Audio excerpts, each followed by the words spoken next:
Baie welkom hierdie week by Direk met Dirk en hierdie week is dit my voorreg om met een van ons munisipale amptenare te gesels. Ek dink dis die persoon in die munisipaliteit. Buite en dalk myself van wie julle die meeste hoor.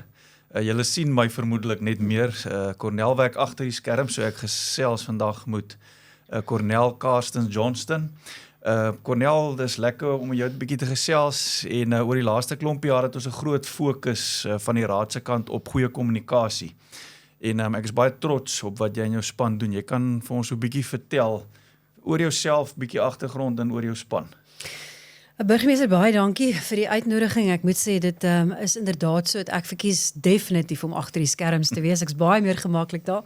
En ek dink ek wil sommer om verskoning vra vir al die kollegas wat ek al in hierdie posisie laat sit het, want dit is glad nie so maklik as wat 'n mens dink nie. Ek het so 25 jaar plus minus agtergrond in alle fasette van die media, insluitend koöperatiewe en kommersiële kommunikasie, bemarking, advertensiewese, nywerheidsbedryfs en kommersiële teater en natuurlik ook die journalistiek. Ek het onder meer 'n honeursgraad in journalistiek aan die Universiteit van Johannesburg, destyds die Randse Afrikaanse Universiteit verwerf en so 4 jaar om en by gelede by plaaslike regering aangesluit omdat ek besef het ek is werklik 'n meer gemeenskapsgerigte mens as 'n nuusmens.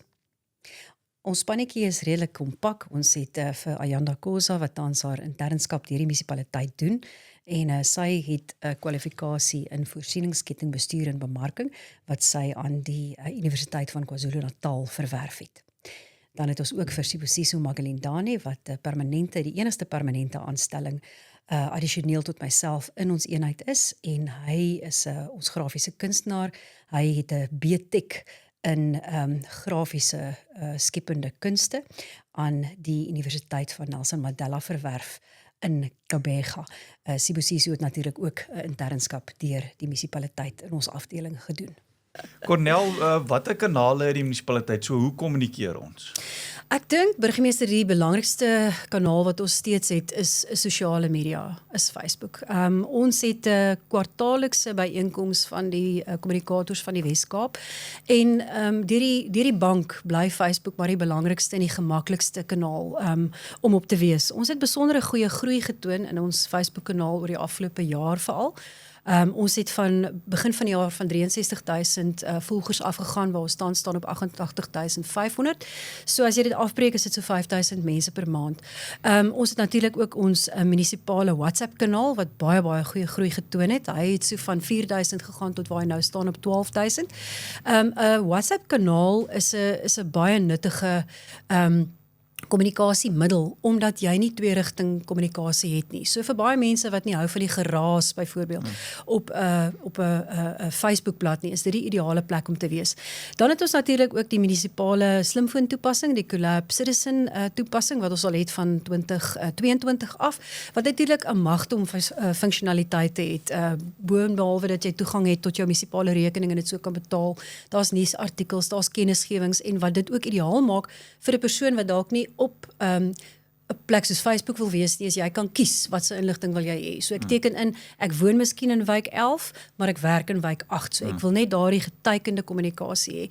So dit is die massa media kanale wat ons gebruik en natuurlik is daar ook die tradisionele media, die gedrukte media, soos ons koerante met wie ons 'n baie goeie verhouding het, plaaslik, streeks en nasionaal, en dan natuurlik ons plaaslike radiostasies wat ons baie bevoorreg is om mee te kan sake doen, nie net omdat ons plaaslike besighede wil ondersteun nie, maar ook omdat dit 'n wetlike vereiste is vir munisipaliteite om met die gemeenskap te kommunikeer. En wat dan natuurlik ook goed is dat ons kan kommunikeer in al 3 die amptelike tale van die Wes-Kaap. En dis eintlik in kort waar ons oral is. Cornel, ek is so baie keer, dan sien jy maar, hier's nou iemand wat sê, maar hy kla nou al so lank en die munisipaliteit het niks aan gedoen nie, maar dis op Facebook. So, ek dink wat die inwoner ook nie verstaan nie, is die stelsel hoe 'n munisipaliteit werk. So, agter die skerms is daar 'n formele klagte kom, gaan hy in die stelsel, hy word geboekstaaf, daar's 'n verwysingsnommer, dan word hy deur die amptenaar uitgeplaas na die departement wat daai klagte moet hanteer, en dan sal diensleweringsstandaarde gekoppel in elke klagte, wat beteken 'n spesifieke klagte moet binne 'n sekere dae hanteer word, anders gaan daar 'n rooi vlaggie op. Hoekom is Facebook dan nie 'n effektiewe manier om te kommunikeer aan die munisipaliteit nie? En wat sou die mees effektiewe manier wees in terme van diensleweringklagtes? Ons praat nogals gereeld daaroor dat ons verstaan mense se frustrasie, want dit is so maklik om vinnig op Facebook as jy sien daar's 'n bepaalde plasing om vinnig iets te sê. Nou daar's 'n verskeidenheid van redes hoekom dit nie die aangewese manier is om met ons te kommunikeer nie. Want in die eerste plek, vanweë kapasiteit het ons nie 24 uur oë op daai blad nie. Wat anders is as byvoorbeeld ons inbelsentrum. Daar's 24 uur 'n dag is daar 'n diens waar mense dan dringende diensleweringsklagtes byvoorbeeld kan laai. Dis ook nie privaat nie. Met ander woorde, as ek nou gaan skryf, maar dis alles is nou al 3 dae lank uit hier op my erf, of ek het hier is 'n gebaarste pyp. Nou moet ek my adres verskaf, maar nou moet ons onthou daar's 88,000 paar oë op hierdie blad. So as jy nie jou privaat inligting daar uitgee, is dit eintlik regtig, stel jy jouself bloot. Ja. Ons amptenare het eintlik so 'n spottery. Ons praat gereeld oor die collaborative system wat nou stelsel wat nou hierdie nodale plek is waar al ons diensleweringsklagtes ingaan. En ons spot partymal dat daai collaborator verwysingsnommer is soos 'n kriminele rekord. Hy gaan nooit regtig weg nie. So al die korrespondensie, as ek nou as 'n lid van die publiek 'n diensleweringsversoek stuur, skop hy dadelik outomaties 'n versoek of 'n verwysingsnommer uit, en elke stukkie korrespondensie wat te doen het met daardie diensleweringsklagte word dan daar gelys. So ons wil regtig die gemeenskap aanmoedig om gebruik te maak van daai stelsel. Of die SMS-lyn, die 44802, wat ook gekoppel is aan Collaborator, die toepassing wat gekoppel is aan Collaborator, en dan natuurlik ons stelsel admin@mosselbaai.gov.za. Wat ons egter gereeld vir mense sê is die admin@mosselbaai.gov.za gaan na die rekords afdeling toe, en daar word hanteer, dit word gekanaliseer na die korrekte departement toe. Dit kan gebeur dat jou versoek dalk by die verkeerde departement beland en dan weer gestuur moet word. So, dis nie die ideale as jy onmiddellik respons benodig, is admin dalk nie die plek om te gaan nie, maar skakel 0446065 en 'n amptenaar wat jou klagte ontvang, sit dit dan namens jou in. So dit word dadelik hanteer, maar vir dringende versoeke, veral na ure, skakel die inbelsentrum, want dit is 24 uur 'n dag. Op Facebook is dit maklik vir ons om soms jou kommentaar te mis. Ons probeer sover moontlik vir mense sinvolle kommentaar teruggee, veral as daar inligting versoek word, maar as ons eendag groot is en ons het baie hande, wil ons doen wat Stad Kaapstad doen om te sê, tussen hierdie en hierdie tyd is ons regstreeks beskikbaar op sosiale media, stuur jou versoeke en ons sal kyk hoe ons dit hier en nou kan hanteer, veral wanneer dit kom by inligting, hoe registreer ek verdeernis en dies meer. Dan sal ons baie bly wees as ons mense so kan help. Ja, so ons is natuurlik van die raad se kant is ons sensitief rondom die begroting. Soos jy weet, ons nou vir die laaste 2 jaar het ons 'n moratorium gehad op aanstelling van nuwe personeel. Ten spyte van die feit dat ons dorp so vinnig groei, hierdie jaar sal ons vermoedelik 'n bietjie ekstra mannekrag moet aanskaf. Maar by die stadium, die norm landwyd is 35% van jou begroting gaan na jou lone rekening. Mosselbaai by die stadium as die vinnigste groeiende dorp, ons lone rekening staan op 27%. So dit is so, ons het wel geld bewillig en beskikbaar gestel vir beter kommunikasie, maar ons is definitief nie waar ons wil wees nie. Ons het definitief ook nie genoeg kapasiteit nie, vermoedelik omdat ons te suinig is en versigtig werk met die belastingbetaler se geld. So natuurlik die toep ook. Die toep is ook een van die meganismes en ek stem saam jou as jy iets dringend, as daar dringende probleme is, verseker stem ek saam die inbelsentrum. Maar as jy iets wil geboekstaaf hê en jy wil terugvoer hê op dit ensovoorts, dink ek is die toep ook 'n baie effektiewe manier omdat dit amptelik in die stelsel gaan. Daar's 'n verwysingsnommer en die hele proses, die werksproses in die agterkant word gevolg en daar's terugvoer dan aan die klaar, hierso is wat dis die uitslag of dis waar ons nou trek, en jy kan baie maklik navraag ook doen dis soos 'n mikrogolf oond jy deur die venster kyk en jy sien waar jy beweeg. Waar in die proses lê die klagte. So rondom sosiale media is dit natuurlik dan ons manier ook om baie effektief deur middel van Facebook en WhatsApp dan te kommunikeer en ek sien ook jy sê baie keer vir die publiek, dit is een van die kanale waar jy kan vertrou die inligting wat jy kry. Korrek. Ek het nou weer die week gesien 'n brander wat hoër is as Tafelberg wat nou sê hierdie tsunami wat op pad is en so aan. Wil jy dalk ietsie noem rondom fopnuus en die feit dat ons korrekte inligting probeer daar buite kry? Ek dink wat ons nogals hard aan gewerk het is om juist seker te maak ons het so 'n tipe van 'n mantraatjie aanvaar straight from the source. So dit is die boodskap wat ons baie sterk probeer oordra veral met sosiale media. Omdat ek uit die privaat sektor kom, het ek 'n paar gurus in die kommunikasieveld wat ek navolg. En een van hulle is Jay Baer. En hy sê content is fire and social media is gasoline. Ons almal weet hoe vinnig versprei nuus via die sosiale media netwerke en ek dink dit is hoekom dit uiters belangrik is dat plaaslike regeringsorganisasies moet seker maak dat hulle inligting korrek is, juis omdat ons so groot gehoor bedien van inligting. En ons almal weet dit. Ons weet hoe vinnig versprei fopnuus en daarom dink ek is dit ontsettend belangrik dat plaaslike regeringsorganisasies moet seker maak, veral omdat ons 'n groot gehoor het dat ons inligting korrek is. Nou, ek het net nou die syfers genoem, en ek dink dit is belangrik dat mense moet besef, dit gaan nie regtig oor die getalle nie, maar ons groei toon dat die inligting wat mense daar kry is vir hulle van waarde en dis betroubaar. Ons het gesien oor die afgelope paar geleenthede wat ons gehad het, ons kyk maar byvoorbeeld na die Makeva brand, die brande vroeër vanjaar, ons storm wat ons nou sopas gehad het, dat ons baie naby werk met rampbestuur. Wanneer die gesamentlike operasionele sentrum byvoorbeeld geaktiveer word, soos in die geval van die brande, is daar 'n plek waar al die rolspelers om een tafel is. Met ander woorde, verkeer is daar, ambulansdienste is daar as dit nodig is, dikwels is die Suid-Afrikaanse Polisiediens ook daar, brandweer is daar. Met ander woorde, jy kry onmiddellik geverifieerde inligting, wat dan deur die insidentbestuurder afgeteken word en uitgestuur kan word. En dit is uit die aard van die saak wat ons met al ons inligting probeer doen. Selfs al is dit iets meer kompleks. Ek dink die belangrike ding wat mense moet onthou is dat daar is geweldige content development het 'n ongelooflike gonswoord geword en verskriklik baie mense skep inhoud. Ja. Elke ou wat 'n slimfoon het, kan basies 'n joernalis wees. Maar dit gaan oor wat is die naam wat gekoppel is aan daai inligting. Is dit 'n handelsmerk wat jy vertrou? So van die munisipaliteit se kant af, van ons kantoor se kant af, probeer ons baie hard om 'n handelsmerk te skep wat betroubaar is vir die gemeenskap. En ek dink daarmee wil ons regtig die gemeenskap ook uitnooi dat as hulle vrae het oor meer komplekse sake selfs, om dit direk in ons kantoor terug, of dit dan te stuur via admin, dat ons dit kan saamstel en kan verpak, op maniere soos wat ons nou doen, of 'n pamflet, 'n pot gooi, 'n radiogesprek. Maar ek dink die belangrike ding is wat mense vir hulle self moet vra, is kyk eers na die bron. Kyk na die bron, kyk na eenvoudige goed. Ons weet kunsmatige intelligensie is oral. Ja. Dit is verskriklik maklik om 'n tsunami waarskuwing te skep. Lees die hele prentjie en kyk na die bron voor jy aanstuur. Ja.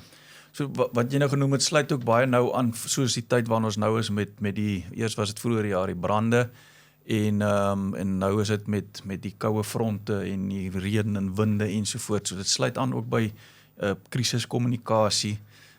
Hoe hanteer jy dit?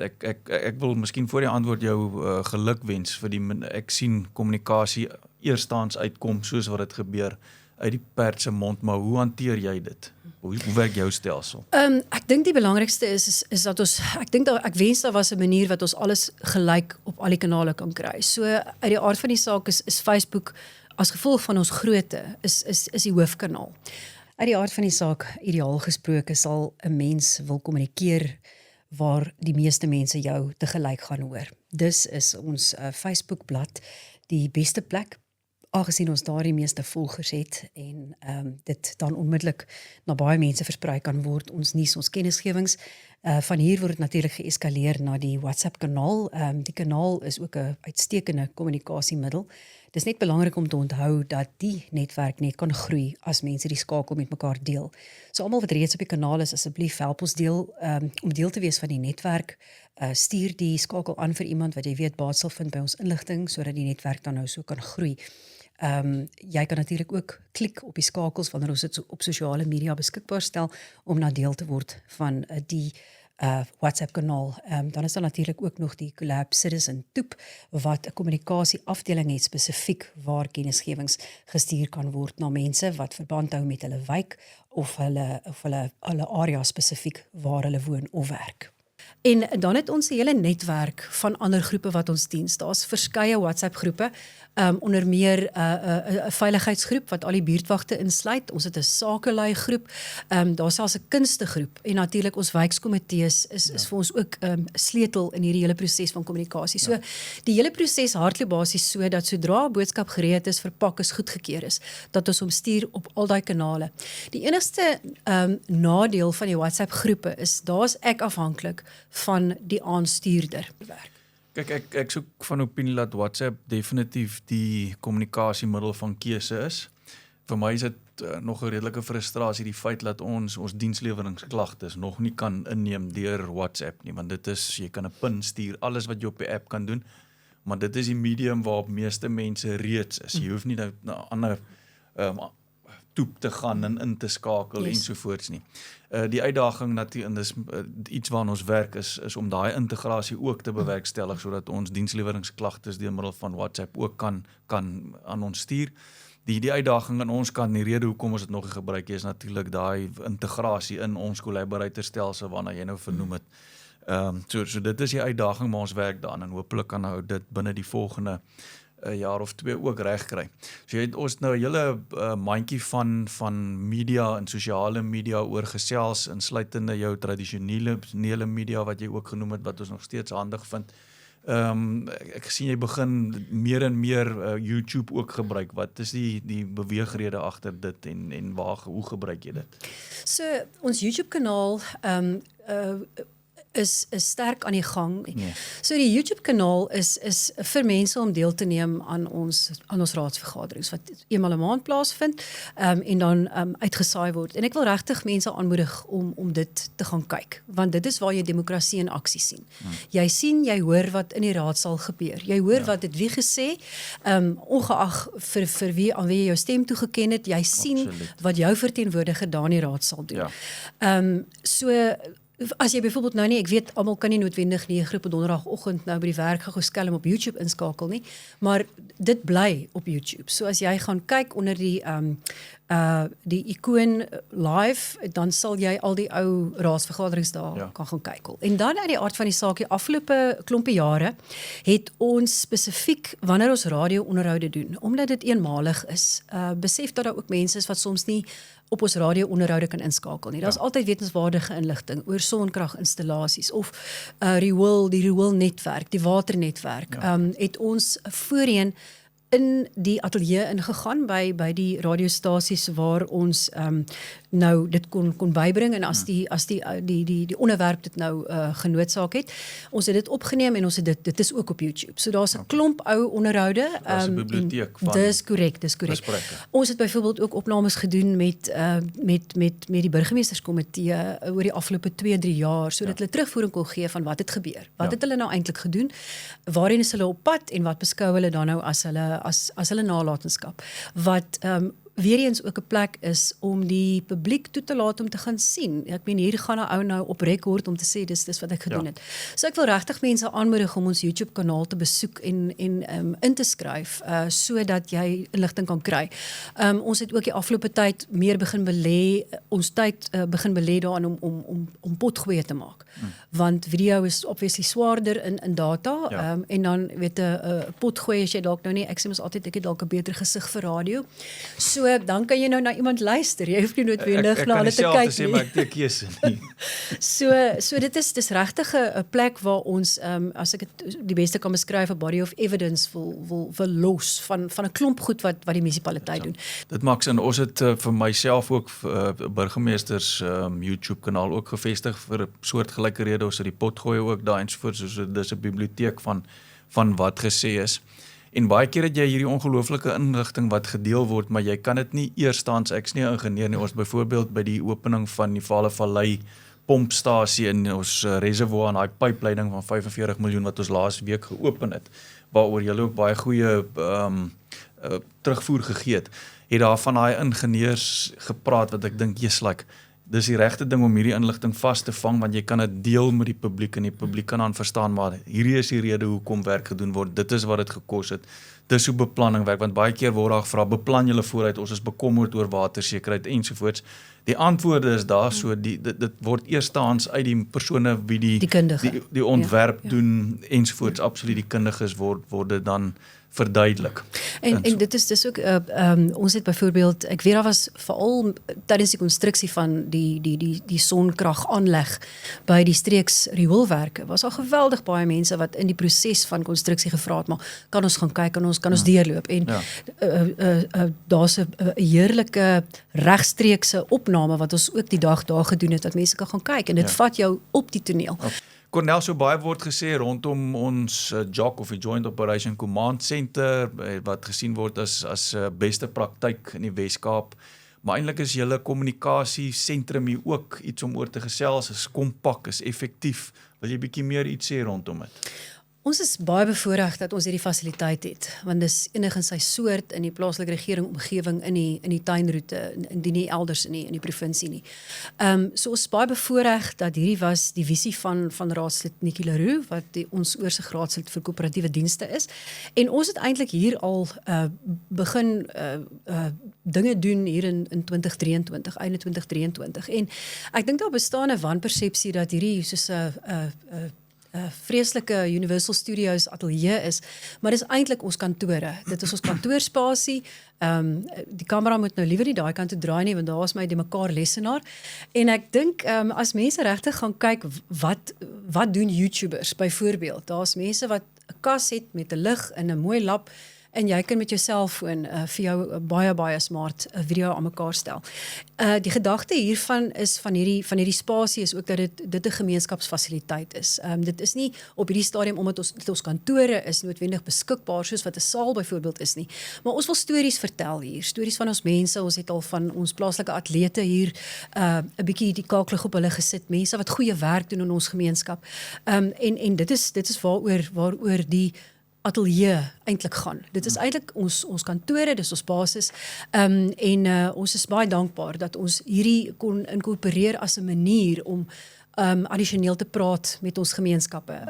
As mens vinnig gaan kyk na die verskeie mediakanale wat ons gebruik, is daar amper ietsie vir almal. Die ou wat wil radio luister, die ou wat 'n nuusbrief wil lees in langer vorm, die ou wat 'n WhatsApp wil kry, die ou wat op die toepassing wil kies, ek wil net dit en dit hoor, die ou wat dalk op Facebook 'n eiertjie wil lê. Daar's iets vir almal, en hierdie is bloot net 'n uitbreiding daarvan om makliker met ons gemeenskap te kan gesels en inligting te kan bespreek wat ons nie noodwendig in 'n brief kan sit nie.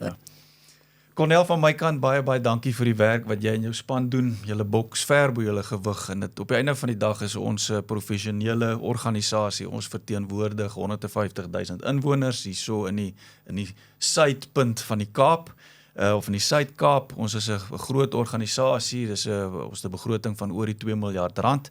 En ek dink die kommunikasie of die beeld van die organisasie of die munisipaliteit wil ons graag positief uitstraal na buite. Ek dink ons almal wil trots voel op Mosselbaai, op die ikoniese Mosselbaai. Dit is die idee. Ons wil hê ons inwoners moet trots voel op die plek waar hulle bly. Dit maak dat mense eienaarskap neem, dit maak dat mense inkoop, dit maak dat mense omgee vir mekaar. Dit maak dat mense minder goed breek en oppas. En dit maak dat dit 'n spanpoging is. So dit gee daai sense of place en sense of belonging en trots. So dit is absoluut enorm wat julle doen. Baie geluk van my kant en Aiden ook, my span. Baie dankie ook dat ons kan kommunikeer. Ek dink is baie belangrik ook derentyd dat ons terugvoer kan gee, dat die publiek kan voel hulle word verteenwoordig deur iemand wat bereid is om met hulle te gesels. Al is hy dan nou ook maar net 'n radio gesig, nie 'n TV gesig nie, maar dat hy bereid is om terugvoer te gee en ook oor die moeilike dinge te gesels. So voortaan uit die aard van die saak, ons doen ons bes om so effektief moontlik te kommunikeer aan ons inwoners. Baie dankie vir die tyd dat jy saam met ons gekuier het, en dan gesels ons weer volgende week. Dit was dan Direk met Dirk.